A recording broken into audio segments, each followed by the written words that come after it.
اللہ مالک نے اس معراج و اسراء کو بیان کرتے ہوئے آپ کے بندے ہونے کی خصوصی تاکید کی، تاکہ سابقہ امتوں کی طرح آپ کی امت کہیں گمراہی کے راستے پہ نہ چل پڑے۔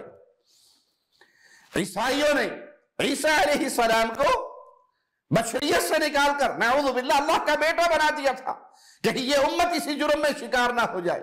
اس لیے آپ کی بے مثال کرامت بیان کرتے ہوئے بھی اللہ مالک نے آپ کا مقام عبودیت، بندہ ہونا، اس کی پوری تاکید کی۔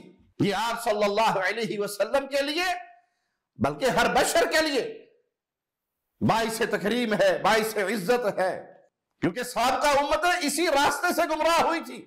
نبی کے بارے میں غلو کرتے ہوئے انہیں اللہ کا بیٹا بنا دیا، یہودیوں نے اپنے نبی کو، عیسائیوں نے عیسیٰ علیہ السلام کو۔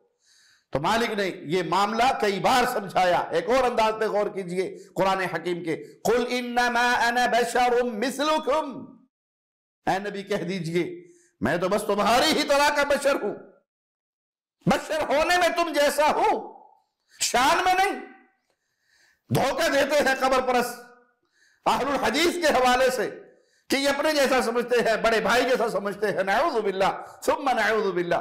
یہاں صرف معاملہ بشریت کا ہے، شان کا نہیں۔ بشر ہونے کے حوالے سے رسول اللہ صلی اللہ علیہ وسلم انسانوں میں سے ایک انسان تھے، وہ سارے معاملات انسانیت والے آپ کے ساتھ تھے، شان والے نہیں۔ شان میں یہ ہے کہ آپ پوری کائنات میں اللہ کی ساری مخلوق میں سب سے افضل ہستی ہے۔